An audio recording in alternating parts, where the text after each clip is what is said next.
Hello, maayong adlaw, maayong buntag kanatong tanan mga kaigsunan welcome to God's Mission TV. Now, kining video, I'd like to invite everyone to join me in prayers. Ang concern nato karon mga kaigsunan sa tong prayer, let's pray for Israel, let's pray for Iran, Syria, and of course the rest of the nations around Israel. So concerning aning gubat karon makaigsunan, gikinanglan ang tibuok kalibutan mohatag og pagtagad, no, even by prayers dako kay nga kahimon. So ikaw karon bot ka mo join ako sa pagampo. Let's have this short moment to release a word of prayer for Israel and of course to the neighboring nation of the Arab nations, sa mga Muslim nato nga mga kaigsunan, and of course sa mga Jewish nato nga makaigsunan. Atong mga pagampo nga labaw sa tanan ang Ginoo magabisita ani nga mga nasod na intervention sa Ginoo, ug labaw sa tanan mo prevail gyud makaigsunan ang katuyuan sa Ginoo. Nagtuo ta nga kining tanan usa sa mga indikasyon sa gitawag nato end times. So makaigsunan walay laing nagisgot about ani nga klase nga gubat, is only the Bible. Og ang Bible sad nagsulti mahitungod sa pagbalik ni Kristo. Og nagtuo ko nga mabot yun ang panahon makaigsunan nga makita nato ni nga ebidensya sumala sa propesya sa Bible nga mobalik na ang atong manluluwas nga mao si Kristo. So sa sabutang atong pwedeng mabuhat karon, pwede ba nga moapil ta ani nga kani nga klaseng kagubot sa mga nasod like Israel and Palestinian, Iranian, Syria ug sa ubang nga mga nasod, tungod kay dunay daghang mga civilian, tungod kay dunay mga daghang tao, dunay daghang mga missionary na adya. So ang atong pwedeng matabang mahimo para ani makaigsunan is prayers. Nagtuo ko nga ang pagampo usa sa gitinguha sa Dios nato nga mo partisipita ingon nga atong i-bless kini nga mga nasod.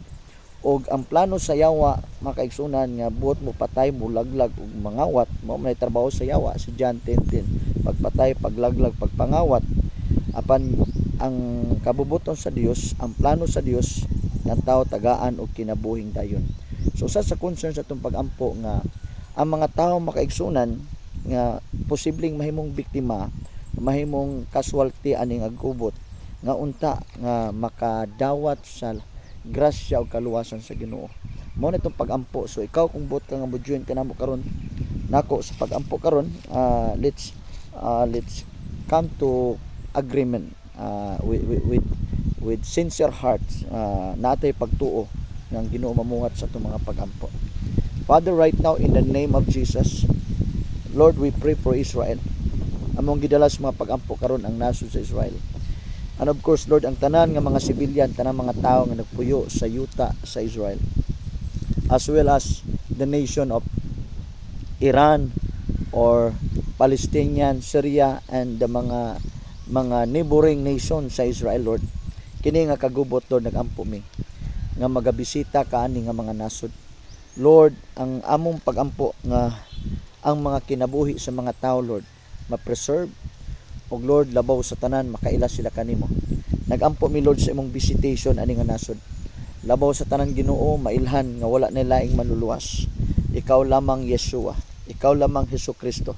Mamuhat ka sa kasing-kasing sa mga Muslim, mamuhat ka sa mga kasing-kasing sa mga Hudyo o sa tanan nga mga tao sa Arab nations. Lord, nagampo mi in the name of Jesus. Ang imong pagbulutan, Lord, mo'y matuman. Mo prevail, Lord, ang imong plano. Mo prevail, Lord, imong mga katuyuan, Ginoo, ani nga mga nasod. Lord, nagampo mi sa mga bata, mga batanon, ug ingon man, Lord, sa mga missionary nga naa nga mga nasod. Mamuhat ka silang kinabuhi karon. Ang imong gahom, Lord, mag-operate silang kasing-kasing sa pag-comfort, sa paghupay. Nagampo mi, Lord, sa pag-preserve nimo sila makinabuhi.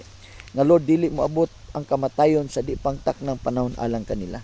Lord, matuman imong pagbuot, Ginoong Dios. Nagampo kami nga, Lord, bisan ang tibuok kalibutan, moabot kanila, Lord, ang tinguha sa pagpangandam as the Bible is concerned, Lord, about your coming. And this is one of the end times, Lord, the sign of the end times, O God. Nagampo mi, Lord, nga dunay dakong revival, great awakening to every nations, that every knee should bow and every tongue confess that Jesus is Lord. Nagampo mi Lord nga dagkang mga kalag makinabuhi na labaw sa tanan makaila kanimo, musimba kanimo, maghinulsol mga lagad, mukumit kanimo Ginoo, musimba kanimo, magdaig kanimo, magpasalamat kanimo in the mighty name of Jesus. In the name of Jesus, i-bless Lord ang nasod sa Israel, i-bless Ginoo ang tanan Ginoo nga lumulupyo, tanan nga mga residente Lord, in the name of Jesus. In the name of Jesus, salamat Lord sa imong pag-intervene ani nga gubat Lord ngadto sa ubang mga nasod Ginoong Dios nga nagpaluyo Lord sa Israel. Nagampo mi Lord nga Lord naa ang imong grasya ilang masinati, madawat nila imong grasya Lord, in the name of Jesus. Ang garbo sa ilang mga kasing-kasing Lord, hallelujah, ma-cancel kani nga mga pagbati silang kasing-kasing Lord. Ang garbo Lord nga naa karon sa ilang unahunag kasing-kasing, mapakgang kini, maputol ni sila nga kinabuhi, apan mo humble sila, Lord God, makarealize sila nga labaw sa tanan, piliun nila Lord ang kinabuhi, piliun nila Lord pag ilan nimo, piliun nila Lord pagdaig kanimo, pagpasalamat kanimo Lord. Salamat kay Ginoo nga buhi ka nga Dios nga mong gisimba gilagaran. Salamat sa tubag sa mga pagampo, salamat sa agreement karon sa tanang mga viewers ani Lord nga mga pagampo. Dalaygon kamahan sa ulay katapusan Lord, we give you praise Lord, we give you glory. Salamat sa tubag sa mga pagampo Lord, in Jesus name, amen and amen. Salamat mga kaigsunan sa inyong mga pagampuban kanato nini nga adlaw karon. Bye bye and God bless.